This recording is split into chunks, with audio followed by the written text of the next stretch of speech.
Hi guys, it's Fiona Edgar here. This is a video about relationship astrology. Now, this is the condensed version. I just want to say that every relationship is completely different. Over the years, I have been a practicing astrologer for over a decade now, and this is something that comes up over and over again. People wanting to know about relationship compatibility. But it's very much unique to the couple. But what I'm going to do today is to talk about the main things that you want to see in your synastry and your composite chart. Now, I am actually posting more regularly on Instagram and TikTok these days, so get yourself over there if you haven't subscribed already. So, the first important thing about relationship astrology are compatible ascendants. The ascendant is such an important part of someone's birth chart. It's not a mask. Let's just start with that. That is a ridiculous notion that I hear a lot, which is completely false. The ascendant is how you see the world. It's your physical body. It's the type of situation that you experience in life that causes you to grow. So, what you want to see is by sign, a sextile, a trine, a conjunction. The opposition can also really work well. So, you want to see the world through a lens that is compatible with your partners.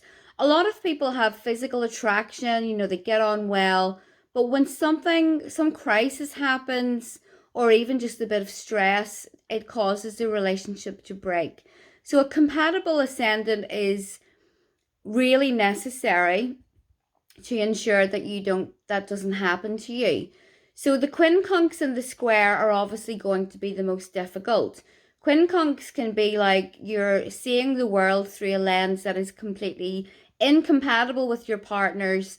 With the square, there's going to be a bit of drama there, and you will not get along well, probably long term. Now, there's always going to be the exception to the rule. Someone's going to post, oh, but I'm Aries rising and my partner's Capricorn, we get along just fine. This is a general, these are just general rules to watch out for. So the opposition can be great because the ascendant is the cusp of your first house, which your partner will have that sign in their seventh house. So that is really strongly compatible. You both feel like you're something complete together. The trine and sextile are easy flowing aspects. The conjunction means that you will experience a lot of the same situations in life and you'll deal with it probably in very similar ways. So the next most important part of astrology, the sun and the moon in compatible aspects. So if you look outside during the day, the sun dominates everything. If you go out at night, the moon will be the most visible part of the sky. This visibility in the sky is so important in astrology, what you can actually see with your own eyes in the sky. So what do the sun and moon represent? The sun is like your general personality. The moon, your inner emotions, your instincts to things, what you need to feel nurtured. It is so imperative that your sun is making a good aspect to their moon or vice versa. You need that strong compatibility. The conjunction will work very well with the exception of maybe your moon is conjunct Saturn or Chiron. So therefore their sun would conjunct your Saturn or Chiron, which can make it more difficult. What you want to see are trines and sextiles or a conjunction between these luminaries. These are the lights in the sky. They are the most important. So, for example, Elizabeth Taylor and Richard Burton, she had Scorpio moon and he had sun in Scorpio. Now, they famously could not stay away from each other. That is a very strong soulmate bond. They did break up and get together again a lot of times. But in general, that will mean that, especially if the sun belongs to the man and the moon belongs to the moon, right? So Elizabeth Taylor with her moon in Scorpio and Richard Burton with his sun in Scorpio, they will have the perfect expression of masculine and feminine energies which form a bond. With the sextile and the trine, you're getting along well. It's harmonious long term. Now, if you have the opposition, that can also work depending on the signs and how they're aspected. So sun and moon and the ascendant, first and foremost, they are the most important things to look at. Now, when it comes to asteroids and all of that, they are so insignificant. You can't see them without a telescope. They are tiny fragments of something that used to be whole. It used to be a planet. So it doesn't matter if your Romeo asteroid is conjunct their Juliet asteroid. It does not matter. It tells a tiny piece of a story, but they have almost no significance whatsoever in a long-term bond or marriage, which is what people are looking for. So Mars and Venus, of course, will also play a role. However, if you have a strong sun-moon bond, along with your ascendant, you can have squares within Venus and Mars in synastry and still get away with it because that sun-moon bond is so powerful and so necessary for a marriage. Venus and Mars will describe kind of the love nature of the person, what they are like in bed, their sexual nature, what they need to feel Venusian, a special, loved, adored.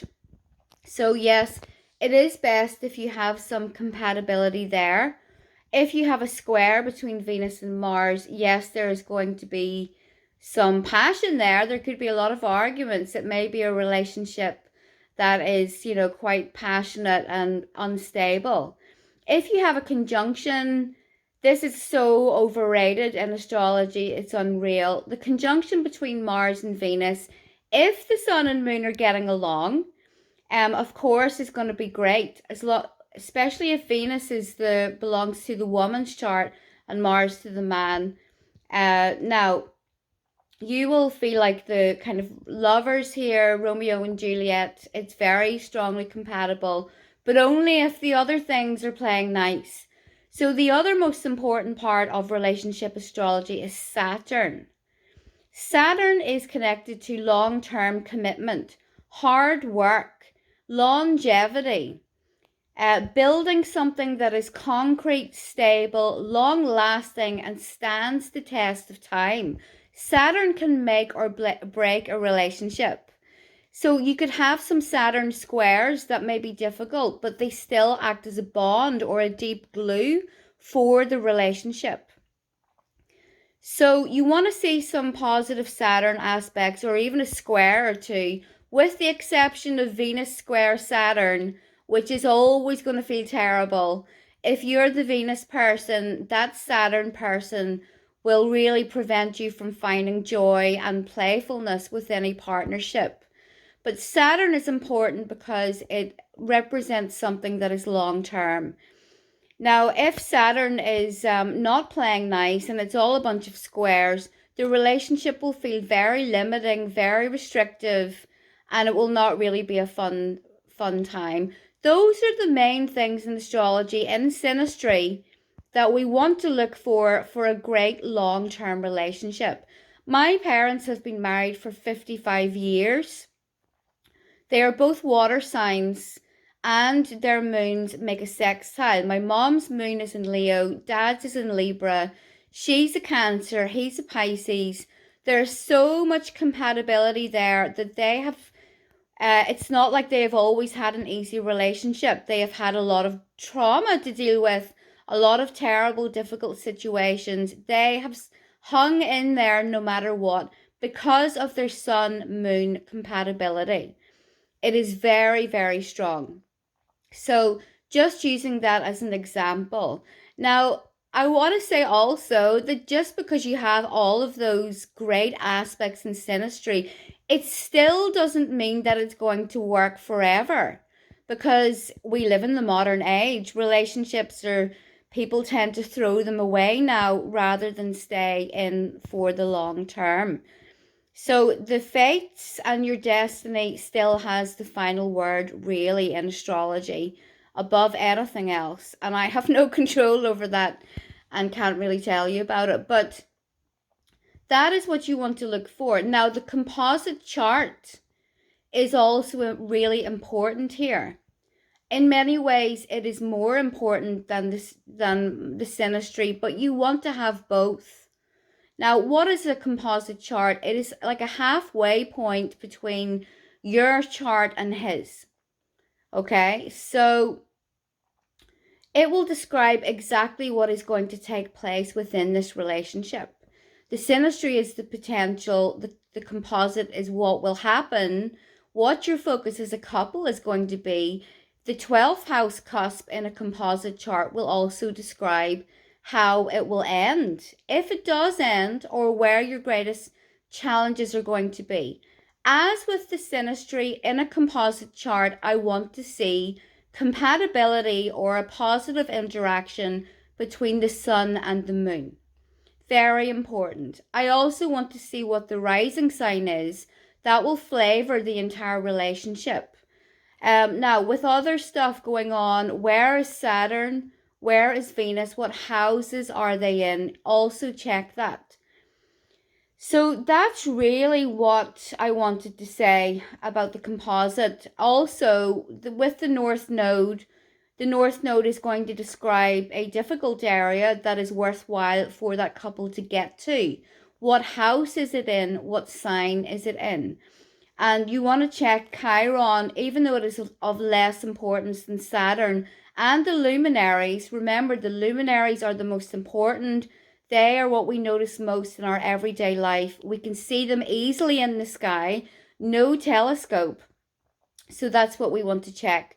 But with Chiron, like if you had a Venus Chiron conjunction or Mars Chiron conjunction, that might be very difficult because that relationship is going to be very wounding and bring up a lot of ancestral wounds for you to deal with. It still doesn't mean that it won't work. It still doesn't mean that it will work, because destiny has a lot of weight here, and also your own ancestors and your ancestry.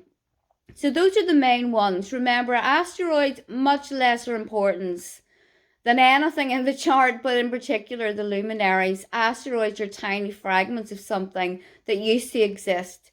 Yes, they can tell you a nice little piece of the story, but as for marriage potential or long-term relationship potential, they carry no weight whatsoever. So the sun and moon, the lights, the luminaries, and the ascendant. The ascendant is the sign that was rising on the horizon. Those are what you want to look at. This is all stuff that I teach in my advanced astrology course. We go over this much more in depth because, like I say, each couple is an individual. There's so many factors in astrology to add into that. You can sign up to be a student of mine where you will learn this topic and many other ones within astrology. So that's all I wanted to say. Do hit me a thumbs up and subscribe and comment if you enjoy this video. I will be back with more videos like this, but remember, follow me on TikTok and Instagram as I am more active there these days. Okay, have a great day.